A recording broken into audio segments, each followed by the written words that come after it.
So we've talked about depreciation, but at the end, when you sell an asset, a lot of times it's going to be subject to depreciation recapture, correct? Yep. And Yeah. how are some ways that investors, especially passive investors, can plan for that, offset it? Talk to me. I think it's really important for investors, for even passive investors, to be aware and or dialed in into what the plans are with respect to a syndication asset.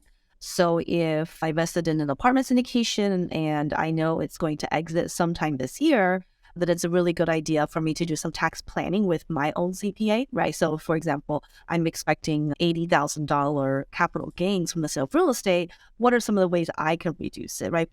Because that kind of planning is done at my level as an investor. The syndication is not going to do the planning. A couple different things to look at for those people who are passive investors, who are not real estate professional, had not been able to use losses before. Well, here's where the good news is, that all those losses that you received from K1s in prior years can potentially be used to offset this upcoming $80,000 gain. Or if you're someone who has your own rental properties that are single family duplexes that are kicking off losses, whether naturally from depreciation or manufactured through accelerated depreciation, those losses can also likely offset the capital gains from the sale of a syndication asset.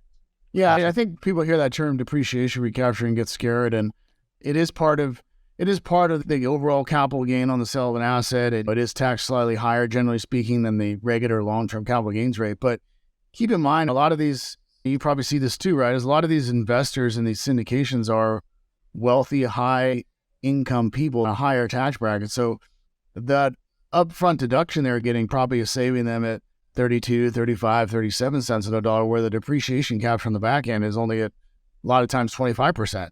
So you're still coming out ahead in the right circumstances. But again, it's all part of that capital gain. So it all goes back to, at the end of the day, it goes back to the planning of how are we going to offset the overall capital gains, and it's going to shelter that and the capital gains, and what are some other things we can do from a timing perspective to reinvest money in here or there, whatever the case may be, whatever the planning strategy is. Yeah, we call it a lazy 1031 exchange. So if you invest in syndication number one that exits, well, you can take the money and reinvest in another syndication.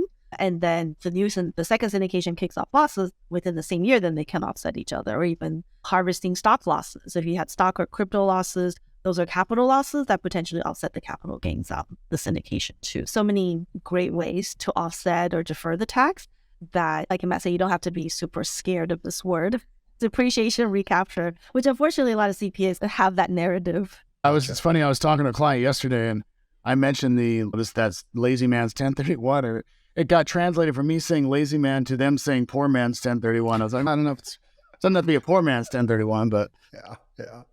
All right. So I want to learn more about what you're talking about there, but I want to reiterate something you said there as a key takeaway for people, is that if you're in a syndication, as soon as you know there's going to be an exit, you need to sit down with your tax professional, your tax strategist, and start planning. Don't wait until tax season to all of a sudden go, oh yeah, I had 3 exits last year. What should we do?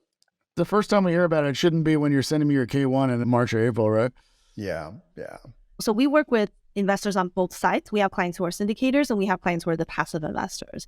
And something we always tell our syndication clients is if you're planning to exit, make sure you let your investors know ahead of time so that they can be anticipating that. We've even seen it where if a deal is very close to exiting at the end of the year, like middle December, then looking for ways to delay that gain, even just by a couple weeks, because same thing, right? If we don't sell to the end of the year, the investor has almost no time to plan. But if we delay it by a couple weeks, now they have all of the following year to try to plan for ways to offset the taxes.